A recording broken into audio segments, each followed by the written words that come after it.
Willie Lynch Making of a Slave. This speech was delivered by Willie Lynch on the bank of the James River in the colony of Virginia in 1712. Lynch was a British slave owner in the West Indies. He was invited to the colony of Virginia in 1712 to teach his methods to slave owners there.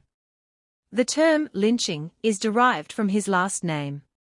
Greetings, gentlemen. I greet you here on the bank of the James River in the year of our Lord 1712.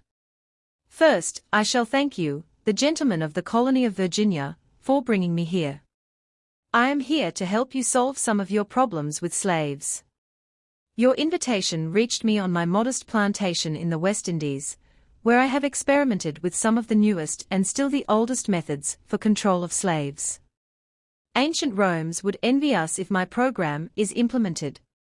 As our boat sailed south on the James River, named for our illustrious king, whose version of the Bible we cherish, I saw enough to know that your problem is not unique.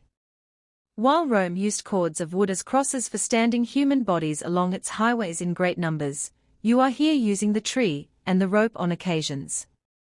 I caught the whiff of a dead slave hanging from a tree, a couple miles back.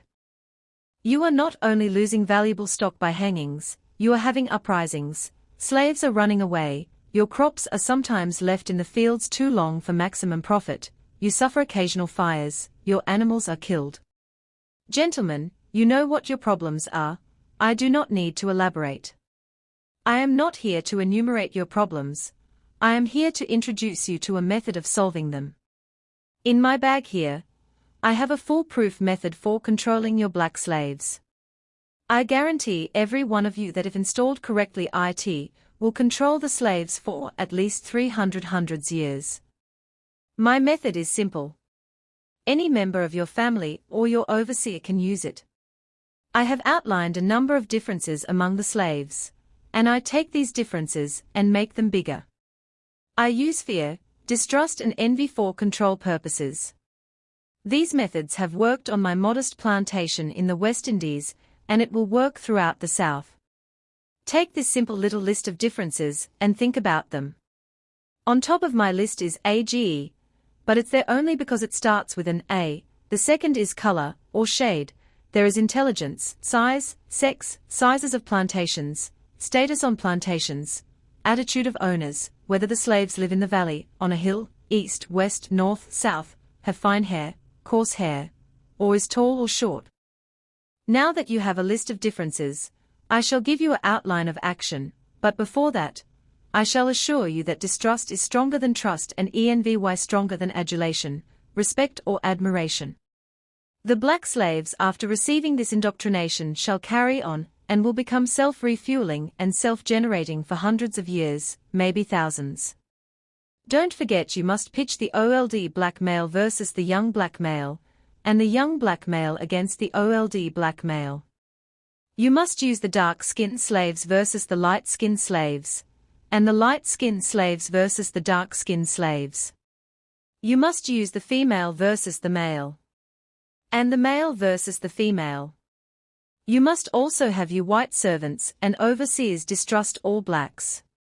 But it is necessary that your slaves trust and depend on us. They must love, respect and trust only us. Gentlemen, these kits are your keys to control. Use them. Have your wives and children use them, never miss an opportunity. If used intensely for 1 year, the slaves themselves will remain perpetually distrustful. Thank you, gentlemen. Let's make a slave. It was the interest and business of slaveholders to study human nature, and the slave nature in particular, with a view to practical results. I and many of them attained astonishing proficiency in this direction. They had to deal not with earth, wood and stone, but with men, and by every regard they had for their own safety and prosperity they needed to know the material on which they were to work. Conscious of the injustice and wrong they were every hour perpetuating, and knowing what they themselves would do. Were they the victims of such wrongs? They were constantly looking for the first signs of the dreaded retribution. They watched, therefore with skilled and practiced eyes, and learned to read with great accuracy, the state of mind and heart of the slave, through his sable face.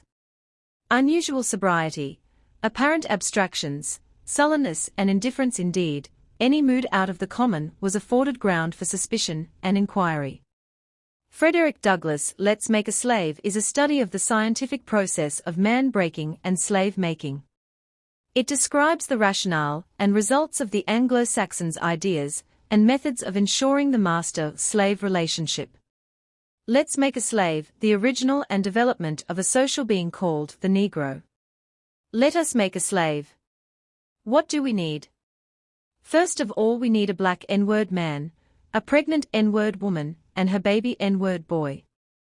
Second, we will use the same basic principle that we use in breaking a horse, combined with some more sustaining factors. What we do with horses is that we break them from one form of life to another, that is, we reduce them from their natural state in nature. Whereas nature provides them with the natural capacity to take care of their offspring, we break that natural string of independence from them and thereby create a dependency status, so that we may be able to get from them useful production for our business and pleasure. Cardinal principles for making a Negro, for fear that our future generations may not understand the principles of breaking both of the beast together, the N-word and the horse.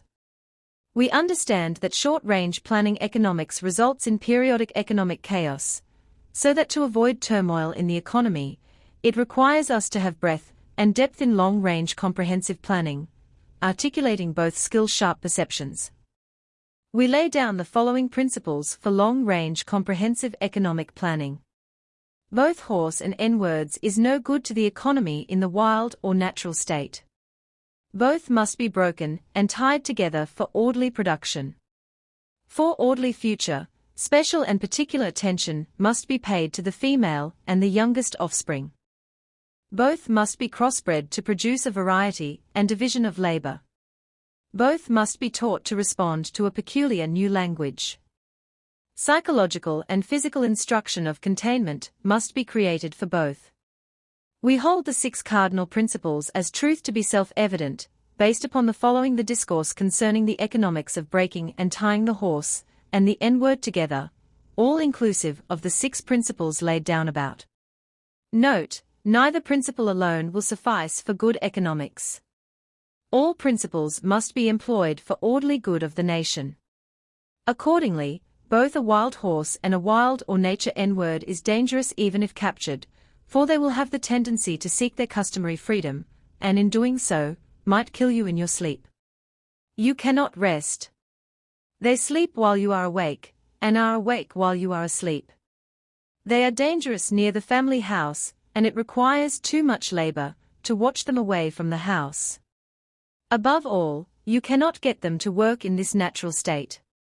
Hence both the horse and the N-word must be broken, that is, breaking them from one form of mental life to another.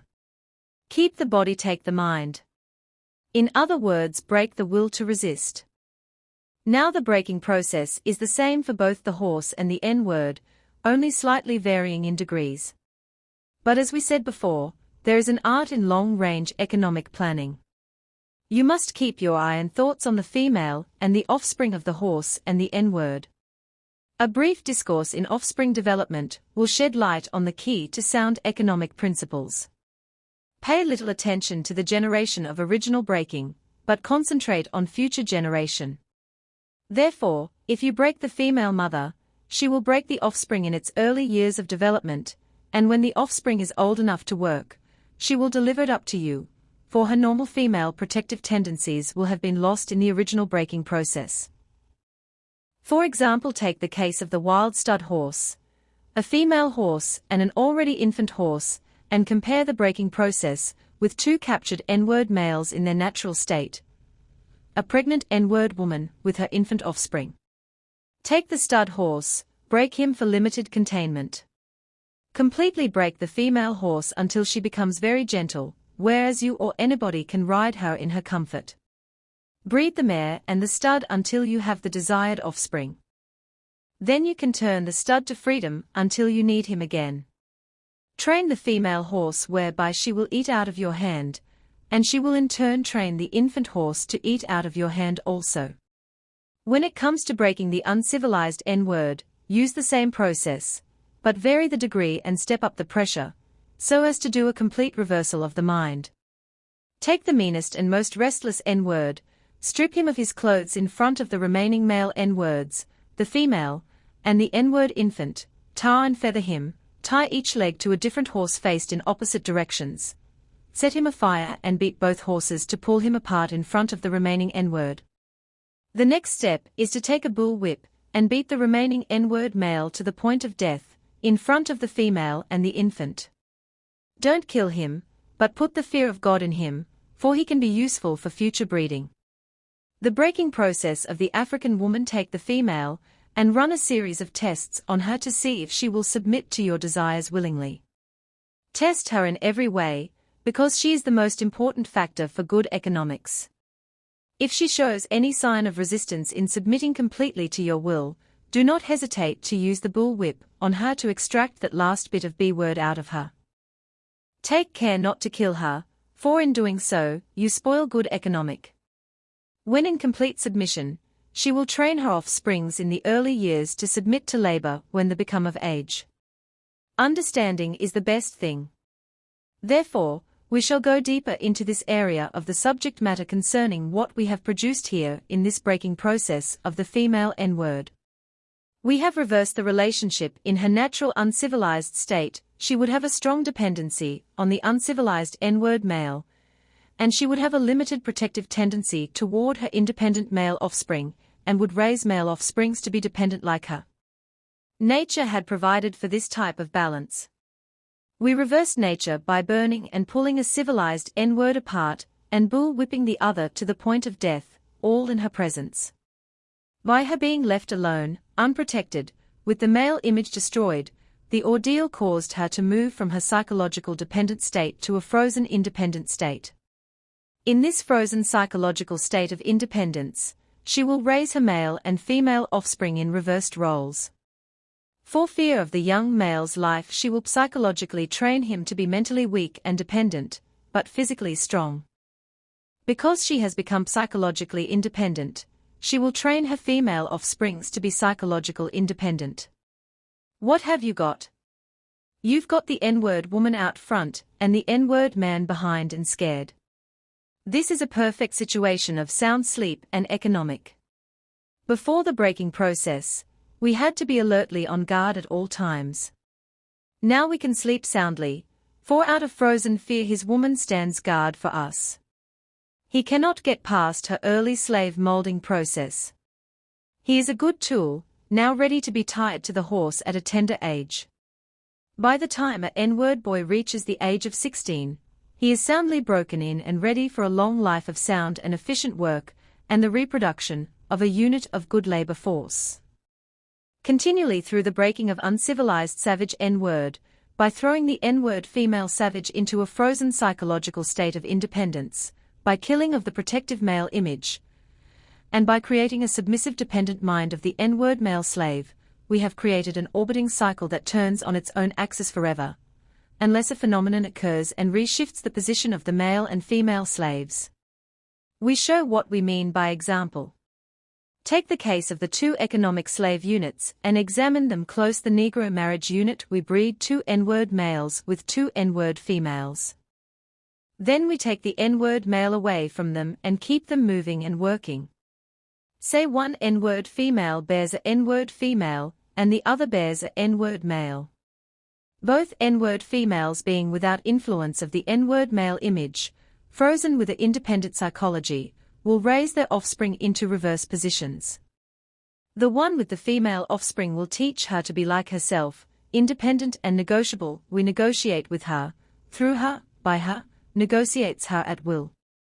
The one with the N-word male offspring, she being frozen subconscious fear for his life, will raise him to be mentally dependent and weak, but physically strong, in other words, body over mind. Now in a few years, when these 2 offsprings become fertile for early reproduction, we will mate and breed them and continue the cycle. That is good, sound, and long-range comprehensive planning. Warning: possible interloping negatives. Earlier we talked about the non-economic good of the horse and the N-word in their wild or natural state. We talked out the principle of breaking and tying them together for orderly production. Furthermore, We talked about paying particular attention to the female savage and her offspring for orderly future planning. Then more recently we stated that, by reversing the positions of the male and female savages, we created an orbiting cycle that turns on its own axis forever unless a phenomenon occurred and resisted positions of the male and female savages. Our experts warned us about the possibility of this phenomenon occurring, for they say that the mind has a strong drive to correct and recorrect itself over a period of time if I can touch some substantial original historical base. And they advised us that the best way to deal with the phenomenon is to shave off the brute's mental history and create a multiplicity of phenomena of illusions, so that each illusion will twirl in its own orbit, something similar to floating balls in a vacuum. This creation of multiplicity of phenomena of illusions entails the principle of crossbreeding the N-word and the horse, as we stated above, the purpose of which is to create a diversified division of labor, thereby creating different levels of labor and different values of illusion at each connecting level of labor. The results of which is the severance of the points of original beginnings for each sphere illusion. Since we feel that the subject matter may get more complicated as we proceed in laying down our economic plan concerning the purpose, reason and effect of crossbreeding horses and N-word, we shall lay down the following definition terms for future generations. Orbiting cycle means a thing turning in a given path. Axis means upon which or around which a body turns. Phenomenon means something beyond ordinary conception and inspires awe and wonder. Multiplicity means a great number. Means a globe. Crossbreeding a horse means taking a horse and breeding it with an ass, and you get a dumb backward ass long-headed mule that is not reproductive nor productive by itself. Crossbreeding N-words mean taking so many drops of good white blood and putting them into as many N-word women as possible, varying the drops by the various tone that you want, and then letting them breed with each other until another circle of color appears as you desire. What this means is this: put the N-words and the horse in a breeding pot, mix some assess and some good white blood, and what do you get? You got a multiplicity of colors of ass backward, unusual N-words, running, tied to a backward ass long-headed mules, the one productive of itself, the other sterile. The one constant, the other dying. We keep the N-word constant for we may replace the mules for another tool, both mule and N-word tied to each other, neither knowing where the other came from and neither productive for itself, nor without each other. Controlled language crossbreeding completed, for further severance from their original beginning, we must completely annihilate the mother tongue of both the new N-word and the new mule, and institute a new language that involves the new life's work of both. You know, language is a peculiar institution. It leads to the heart of a people. The more a foreigner knows about the language of another country, the more he is able to move through all levels of that society. Therefore, if the foreigner is an enemy of the country, to the extent that he knows the body of the language, to that extent is the country vulnerable to attack or invasion of a foreign culture. For example, if you take a slave, if you teach him all about your language, he will know all your secrets, and he is then no more a slave, for you can't fool him any longer, and being a fool is one of the basic ingredients of an incidence to the maintenance of the slavery system.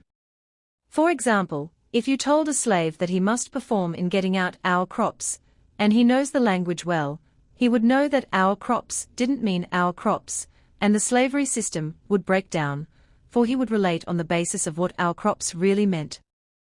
So you have to be careful in setting up the new language, for the slaves would soon be in your house, talking to you as man to man, and that is death to our economic system.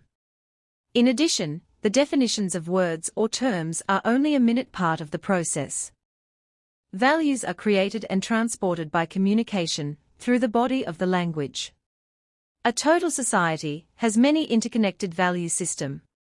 All the values in the society have bridges of language to connect them for orderly working in the society.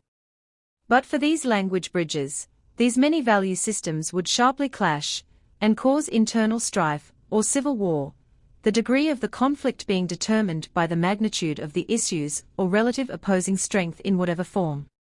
For example, if you put a slave in a hog pen and train him to live there and incorporate in him to value it as a way of life completely, the biggest problem you would have out of him is that he would worry you about provisions to keep the hog pen clean, or the same hog pen, and make a slip and incorporate something in his language whereby he comes to value a house more than he does his hog pen, you got a problem.